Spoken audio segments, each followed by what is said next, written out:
안녕하십니까. S2W랩의 오지학 수석연구원입니다. 일단 먼저 이렇게 오늘 우리나라의 보안 전문가분들 앞에서 발표를 하게 되어서 굉장히 영광이고요.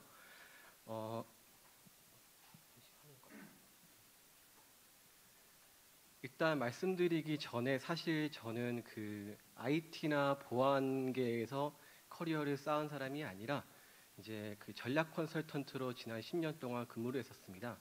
그래서 사실 제가 이제 이 자리에서 말씀을 하고자 하는 바는 아마도 다크웹에 대해서 여기서 잘 아시는 분도 있을 거고 다크웹에 대해서 잘 모르시는 분도 있을 것 같은데, 이제 다크웹에 대해서 잘 모르시는 분들에 대해서는 저 같은 보안이나 IT 전문가가 아닌 사람도 이해할 수 있는 자료를 통해서 다크웹이 무엇인지, 그리고 다크웹을 통해서 떠도는 컨텐츠 혹은 기업을 타겟으로 한 공격이 어떤 것이 있는지를 이해할 수 있는 자리가 되었으면 좋겠고요. 그리고 다크웹을 잘 아시는 분들에 대해서도 아마도 여기 계신 분들 다 기업에 재직하시는 분들로 알고 있는데, 이제 기업에 다시 돌아가셔서 이제 다크웹과 관련해서 왜 우리 회사가 보안이 필요한지, 도입의 당위성 혹은 이제 우리 회사가 다크웹을 방어를 해야겠다라고 하는 필요성에 대해서 이제 당연히 이런 거를 도입을 하려면 예산이 있으셔야 될 것 같고요. 그렇기 때문에 이런 거에 대한 재무부나 재경부나 혹은 회사의 임원진분들을 설득할 수 있는 그런 자리를 다운로드하실 수 있는 자리가 되었으면 좋겠습니다.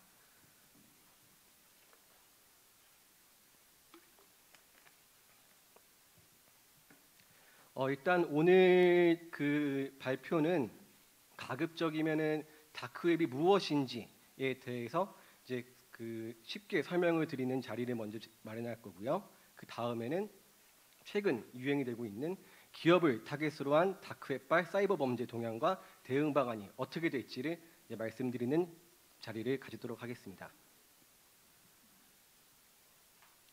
일단 제가 다크웹과 관련된 회사에서 일을 하면서 가장 많이 듣는 질문이 그겁니다. 다크웹이 진짜 있는 건가? 사실은 조금 위험한 웹세계인데 그냥 다크라는 말을 붙여서 더 위험해 보이려고 하는 거 아니야? 라는 질문들도 많이 듣고요. 혹은 굉장히 소수만 이용하는 웹인데 별로 위험한 게 아닌데 그냥 언론에서 과장 광고하는 게 아닌가? 라는 질문들을 굉장히 많이 듣습니다. 실제로 2019년과 비교해서 2020년 올해에는 다크웹과 관련된 뉴스 기사가 한 2배 이상 증가를 했었는데요. 아마도 이제 여기 계신 분도 다 아시는 뉴스와 같이 웰컴 투 비디오 사건이 터지면서 혹은 엠번방 사건이 터지면서 다크웹이 상대적으로 집중을 받기 시작했었습니다. 이제 제가 오늘 여기서 말씀드릴 거는 다크웹이 실제로 존재한다는 거에 대한 내용인데요. 일단 아마도 이 그림은 인터넷에서 혹은 미디어에서 굉장히 많이 보셨을 겁니다. 이제 실제로 다크웹이라는 거는 표면웹과 딥웹 하단에 존재하고 있는 이 다크웹이라는 게 있는데, 이제 여기 계신 분도 아시겠지만은 다크웹이라는 게 최근에 굉장히 범죄의 온상이죠. 근데 재밌게도 다크웹이라는 거를 처음 개발한 곳은 미국 해군이었습니다. 미국 해군이 이 기술을 개발한 이유는 본인들이 방첩 활동을 함에 있어서 적국에 혹은 본인들이 감시하고 싶은 사이트가 있는데 그 사이트에 접속을 했었을 때 접속을 하게 되면 로그가 남지 않습니까? 그 로그를 남기기 싫거나 내 흔적을 남기기 싫기 때문에 이제 이러한 기술을 개발해서 이제 본인들이 방첩을 활동을 하는데 사용을 했었습니다. 다만 이 기술을 이제 개발하고 나니까 한 가지 애로사항이 있었는데요. 이 기술을 전 세계에서 쓰고 있는 데가 미국밖에 없다 보니까 어느 사이트에서 비정상적인 접근이 발견되면은 당연히 그 사이트에서는 미국이 나를 지금 감시하고 있구나, 미국이 지금 나를 이제 그 사이트를 지켜보고 있었구나라는 사실을 알 수 있게 되겠죠. 그렇기 때문에 미군이 2000년 중반에 이 기술을 대중에 공개하게 되었습니다. 문제는 이 다크웹을 공개하면서 비트코인 혹은 암호화폐라는 게 등장할 거라고는 아마 미국도 예상을 못했었나 본데요. 이 비트코인이 등장을 하면서 이제 다크웹 세계에서 기축 통화로 쓰이게 되었고요. 그러면서 사이버 범죄 에코시스템이 형성이 되었습니다. 2010년 초반에는 이제 그로 인해서 다크웹 최대 암 시장인 실크로드가 탄생을 했었고요. 다크웹 암 시장 이용자는 거의 100만 명에 다다랐고 거기서 거래되는 거래액은 1천억 대 규모였고 주로 거래한 것은 마약, 해킹 툴, 총기 이런 것들이 주로 거래가 되었었습니다. 근데 이렇게 수많은 사람들이 쓰고 있고 거래액이 1천억 대 규모다 보니까 당연히 수사기관들의 관심을 받게 되었었고요. 그로 인해서 국제 수사기관들이 집중적으로 단속을 하게 되었고 FBI의 수사로 실크로드가 폐쇄되었고 운영자는 종신형에 처해지게 되었습니다. 문제는 이런 세계가 있다는 것에 대해서 미디어나 학계에서는 잘 모르고 있었는데 이 실크로드 운영자가 검거가 되면서 다크웹이 진짜 존재를 하는구나라는 것이 이제 외부에 알려지게 되었었죠. 그럼 다크웹이 기존 웹과 어떻게 다른지를 좀 말씀을 드리겠습니다. 일단 다크웹 도메인은 뭐뭐뭐뭐.onion이라는 것으로 구성되어 있는데요. 우리가 흔히 쓰는 익스플로러나 구글 크롬 등을 통해서는 접속을 할 수 없습니다. 이렇게 어니언 주소를 크롬에다 치게 되면은 접속할 수 없다가 나오는데요. 다크웹 사이트들은 이 토어라는 특정 브라우저를 통해서 접근이 가능합니다. 이 토어 브라우저는 토르 네트워크 내에서 릴레이 노드를 거치게 되는데요. 총 3개의 릴레이 노드를 거치게 됩니다. 이 토어 브라우저를 설치하게 되면은 왼쪽 상단에 이제 여기 나오는 표와 같은 이런 화면이 뜨게 되는데요. 내가 어느 노드를 거치는지가 나오게 됩니다. 다크웹 방문자는 총 3개의 노드를 거치게 되고요. 다크웹 사이트 서버 역시 총 3개의 노드를 거치게 됩니다. 문제는 이 거치는 노드들이 다 암호화가 되어 있기 때문에 이 상대방의 신원을 파악하기 힘들다는 겁니다. 지금 여기 표에는 잘 안 보이지만은 지금 이 다크웹 방문자는 내가 스스로 확인했었을 때 프랑스, 네덜란드, 리투아니아를 거치게 되는 건데요. 이제 문제는 상대방에서 내가 프랑스하고 네덜란드를 거치게 됐다는 사실은 모르게 되고요. 내가 어디서 접근을 하게 된 거냐 알고 있냐면은 리투아니아에서 접근을 했다고 이제 그 서버에서는 파악이 되고요.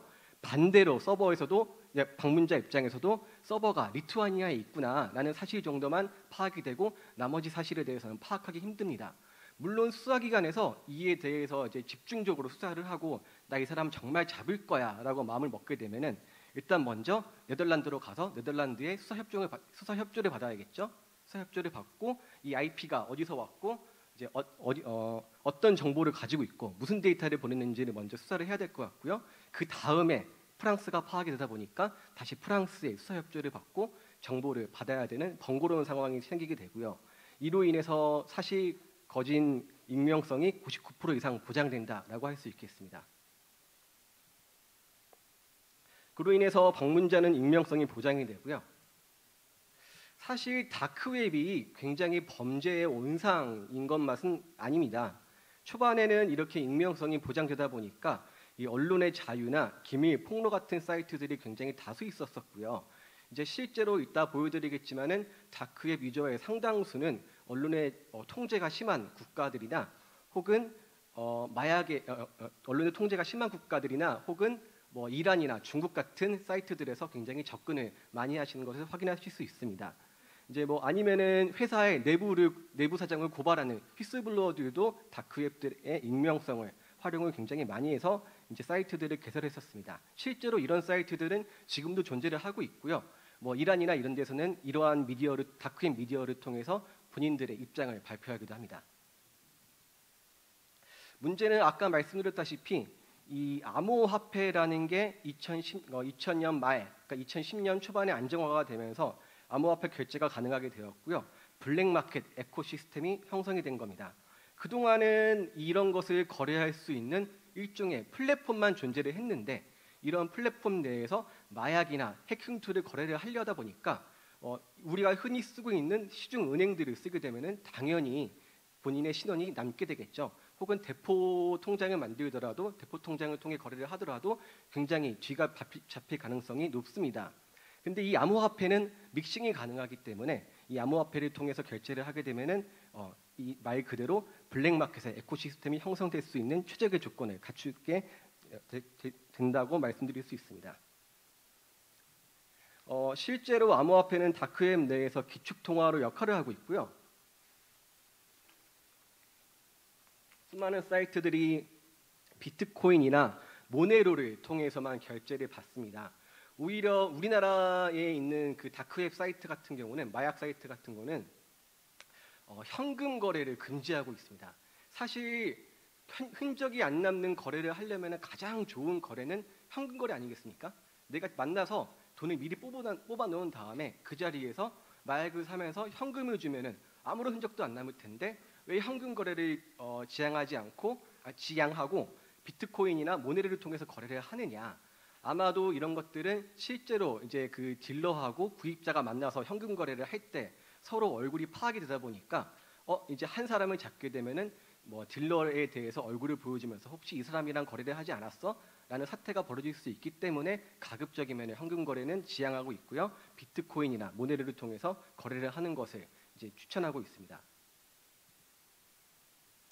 다크웹은 이제 하나 좀 재밌는 사실은 실제로 다크웹 거래량과 다크웹 컨텐츠량을 비교를 해봤었을 때 최근 5년간 비트코인 거래량이 약 3배 정도 증가를 했다고 하는데요. 동기간의 다크웹 페이지 수도 거의 유사하게 증가를 했었습니다.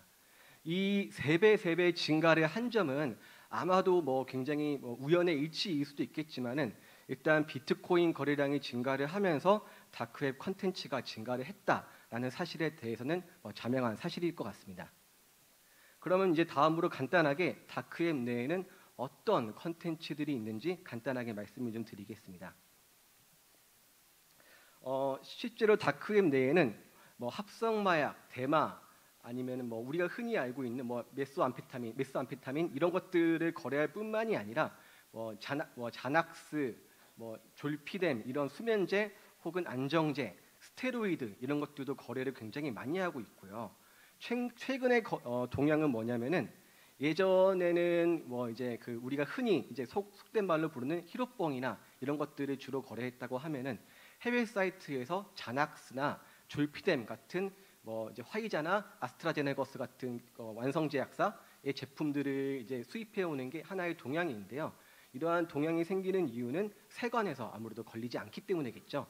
이제 이러한 제품들이 의사의 처방전이 필요하지만은 예전에 한번 연예인 모 씨의 그 에더러 사건이 있다시피 선물이라고 하면서 그 선물 사이에 숨겨서 이제 우리나라에 들어오게 되면은 상대적으로 쉽게 들어올 수 있기 때문에 이러한 약들이 수입이 상대적으로 증가를 하고 있습니다.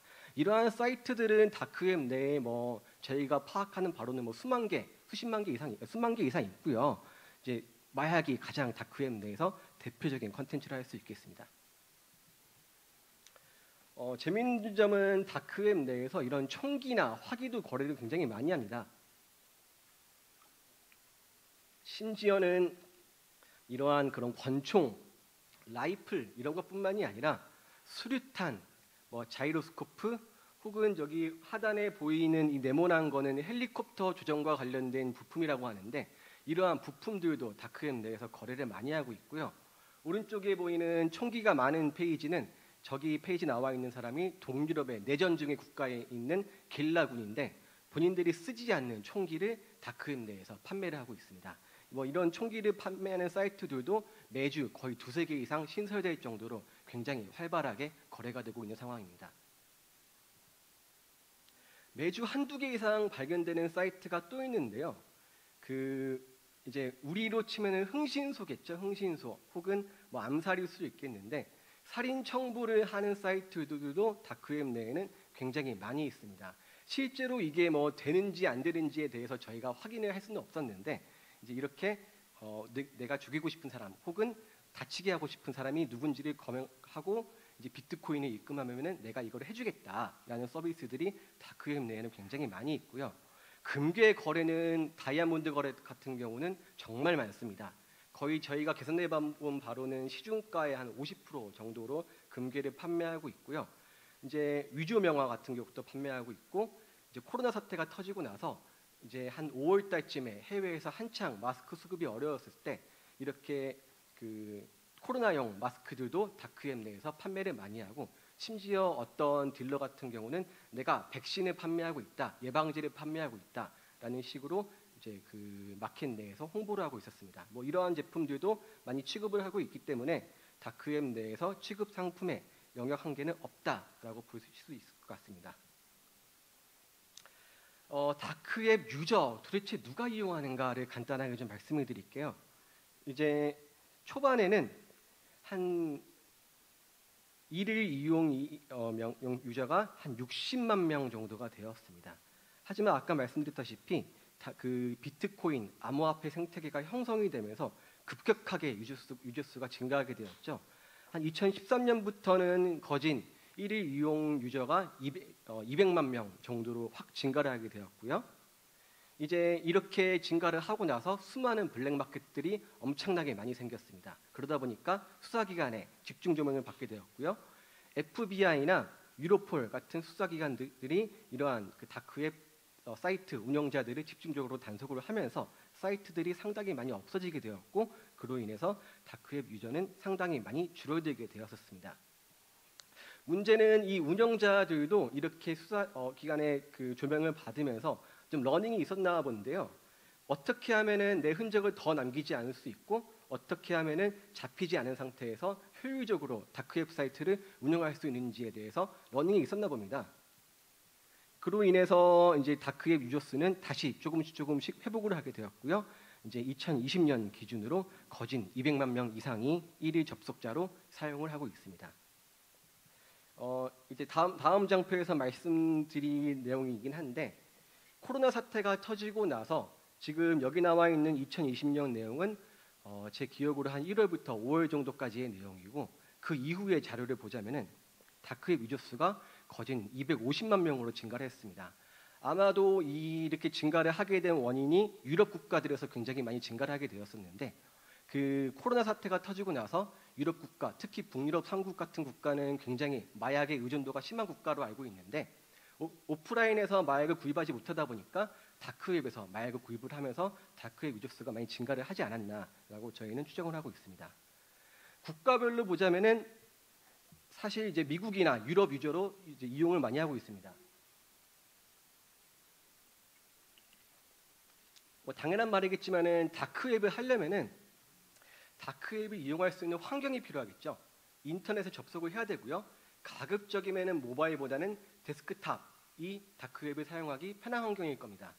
그래서 이 나와 있는 국가들을 보시면은 대다수 이제 인터넷 이용률이 높은 선진 국가 중심으로 구성이 되어 있는데, 재미있는 점은 러시아, 리투아니아, 우크라이나, 루마니아 같은 동유럽 국가들이 굉장히 많이 상위에 포진을 하고 있고요. 그리고 이란, 아까 말씀드렸다시피 언론의 통제가 심한 이란도 사실은 지금 여기 나와 있는 10위권이지만은 한 2010년대 중반만 해도 한 3, 4위 정도로 할 정도로 굉장히 다크웹 이용률이 높았습니다. 이러한 자료들은 아까 말씀드린 토어 브라우저라는 것을 이제 운영하고 있는 토어에서 매트릭스로 형태로 이렇게 그 통계치를 제공하고 있고요.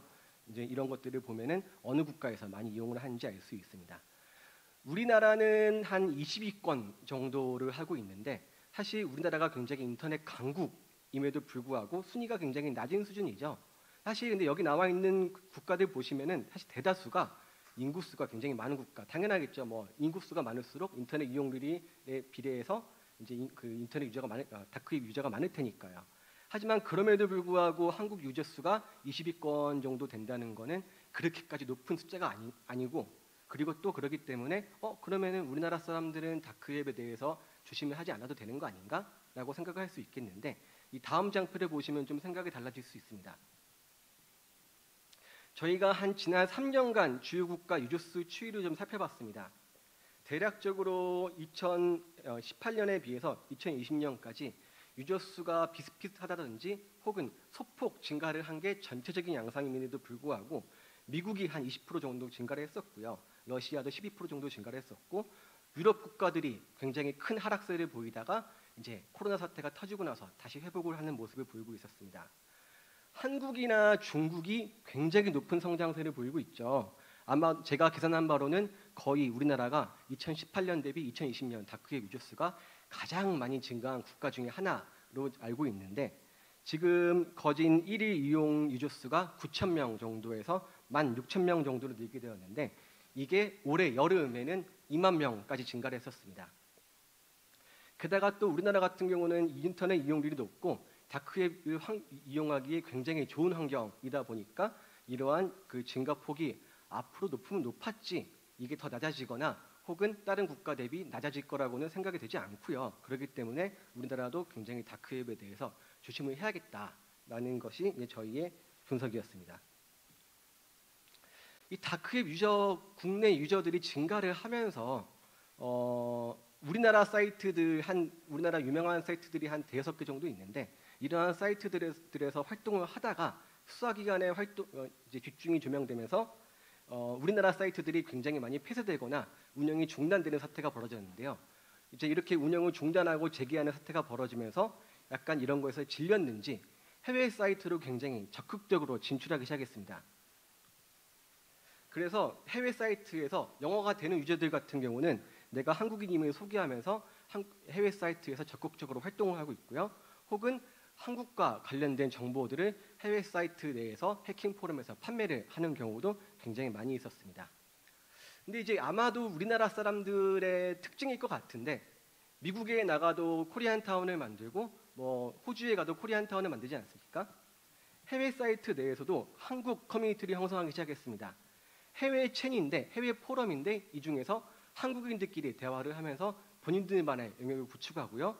이 안에서 마약을 거래하고 이 안에서 해킹 툴을 거래하고 혹은 이제 보통 여기서 거래하는 컨텐츠 중에 하나가 이제 아동 음란물도 굉장히 많이 거래를 하는데 이런 아동 음란물들도 거래를 하는 것이 해외 사이트 내에서 굉장히 많이 발견이 되었고요. 문제는 이렇게 국내 유저들이 해외로 진출을 하면서 생기는 문제는 그동안 우리가 모니터링, 관제를 하는 대상이 국내 사이트, 주요 사이트 한 5개에 불과했다면은 이러한 해외로 진출을 하면서 우리가 도대체 어느 사이트를 봐야 되는지 어디까지 우리의 커버리지를 넓혀야 되는지가 모호했다는 겁니다. 그렇기 때문에 이렇게 우리나라 유저들이 어디 사이트로 퍼져나가는지에 대해서 계속 지속적으로 관찰하는 것이 앞으로 필요해질 것 같습니다. 해외 사이트 내에서 우리나라 사람들이 활동을 하다 보니까 해외 사이트 유저들이 우리나라에 대해서 관심을 굉장히 많이 가지고 있습니다. 실제로 수많은 해외 유저들이 한국을 대상으로 타겟으로 공격을 시도하고 있고요. 이제 한국 유저들을 통해서 한국의 취약점을 파악하고 한국 사이트들이 어느 점에 취약한지를 이제 공격을 해서 수많은 개인 정보나 회사들의 기밀 정보를 뽑아내고 있는데 아마도 저희가 예상하는 바로는 해외 유저들이 우리나라를 쉽게 타겟을 하고 있는 이유 중에 하나는 아마 우리나라와 해외가 쓰고 있는 인터넷 환경이 조금씩은 다를 텐데 그러다 보니까 당연히 보안에 있어서도 집중하는 점이 조금씩은 다를 수가 있겠죠. 그렇기 때문에 우리나라 사람들이 해외 사이트를 쓸 때 왜 이런 거를 신경을 안 쓰지? 되게 취약한데 라고 생각을 할 수 있을 뿐더러 동시에 해외 유저들도 우리나라 사이트에 접근했었을 때 왜 한국은 이런 거에 신경을 안 쓸까? 라고 생각을 하면서 굉장히 쉽게 우리나라 사이트들의 취약점을 찾고 그로 인해서 정보들을 빼가고 그것을 다크웹 내에서 판매를 하고 있는 것 같습니다.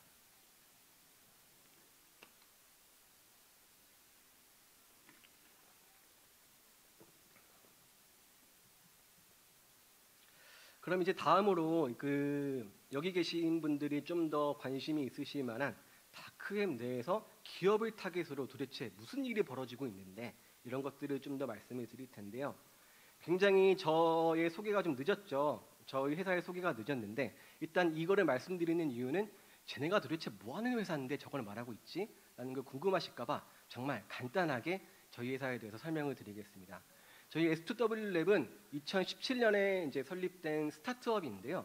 이제 다크웹과 관련해서 수억 개에 달하는 컨텐츠를 보유하고 있는 빅데이터 업체입니다. 그래서 이렇게 다크웹에서 빅데이터를 수집하고 데이터를 정제하고 필요한 데이터를 추출하고 이제 도메인들을 나온 컨텐츠들을 분석해서 저희 고객들에게 가급적이면은 의미 있는 이제 그런 분석 내용을 제공해드리기 위해서 노력하고 있는 회사입니다.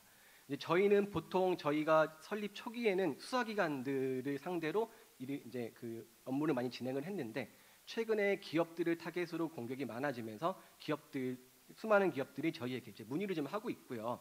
이제 그로 인해서 저희도 이제 B2B 비즈니스로 진출을 하고 있는 상황입니다.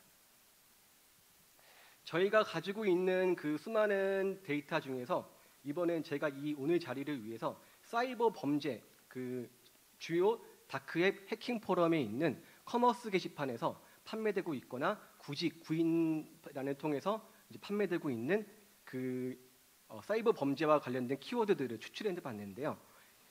대략적으로 핵심 단어가 3,000개 이상 추출이 되었었고요.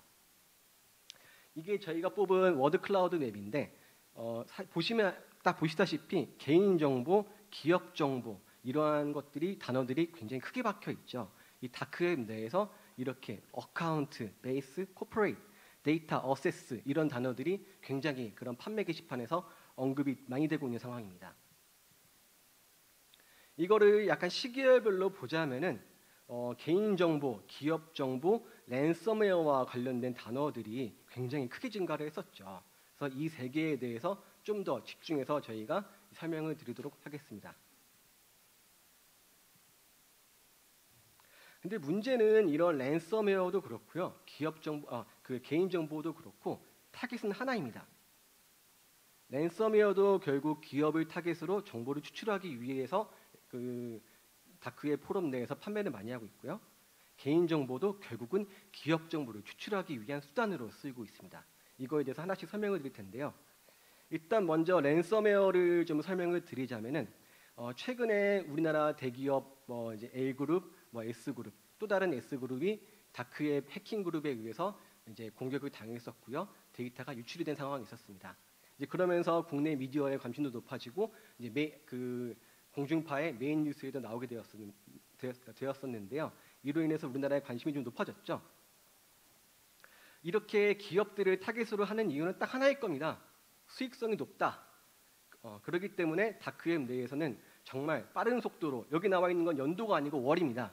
2월부터 9월까지 거의 6배 이상 다크웹 내에서 활동하는 랜섬웨어 그룹들이 엄청나게 빠른 속도로 증가를 했고 저희가 파악하는 바로는 10월 기준으로 거의 800개 이상의 기업이 다크웹 랜섬웨어에 의해서 이제 공격을 당했다. 그리고 정보가 유출이 되었다라는 것을 저희가 파악을 했었습니다.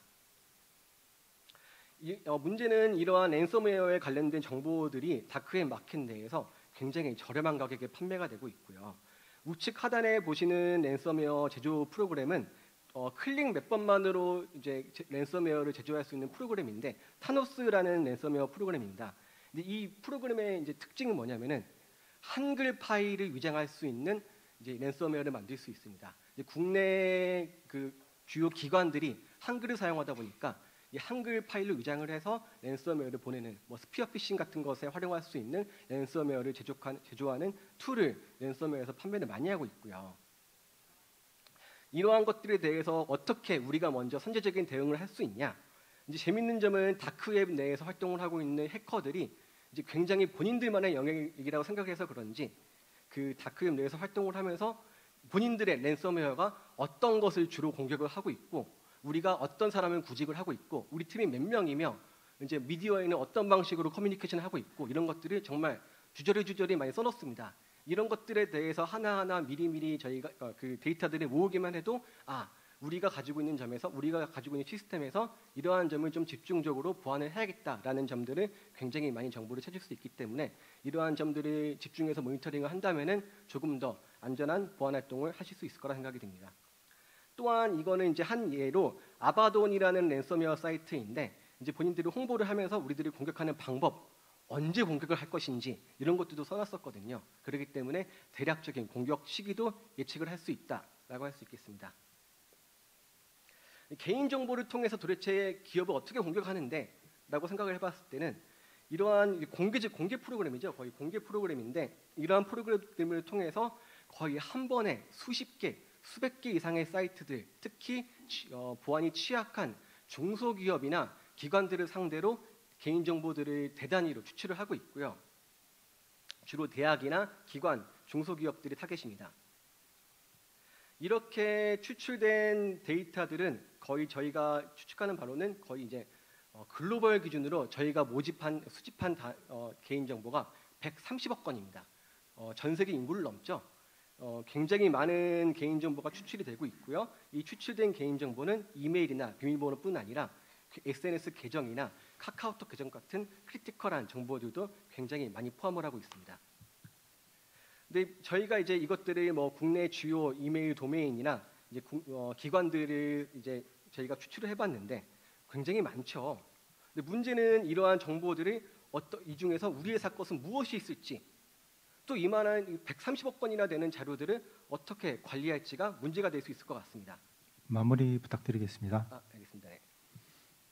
이제 이렇게 판매되는 자료들은 이제 개인 정보들은 따로 판매를 하거나 심지어는 그냥 무료로 공개를 하기도 하고요. 기업과 기관 관련된 계정들은 고가에 판매를 하고 있는데, 이렇게 판매된 계정들은 왼쪽에 나와 있는 내용은 일간지 기자의 실제 계정으로 메일을 주고받았던 기관 대표에게 PDF 파일로 피싱 링크를 보냈던 내용인데, 개인 정보를 해킹한 다음에 그 기자의 계정으로 접속을 해서 본인 그 기자의 메일 내역을 쭉 살펴본 다음에 이런 식으로 보통 메일을 보내네, 누구한테 메일을 보내네 파악한 다음에 PDF 파일로 유장을 해서 보낸 형태였습니다.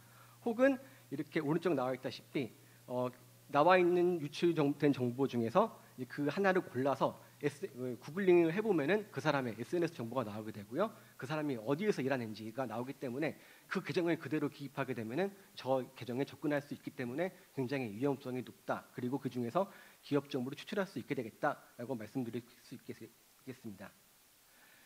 거의 마무리가 될 것 같은데요. 문제는 이 130억 건의 데이터들을 어떻게 관리를 해야 되냐라고 말씀을 드리면은, 일단 먼저 우리 회사가 추출된 경우는 가장 5점으로 이제 취급을 해서 관리를 해야 될 것 같고요. 혹은 자사 회사의 직원이 다른 데서 털렸을 때 이런 것들을 집중적으로 관리를 해야 될 것 같고, 마지막으로 저희가 말씀을 드리고 싶은 바는 단순히 우리 회사뿐만이 아니라 전후방 업체나 협력사 직원도 관리를 해야 한다는 겁니다.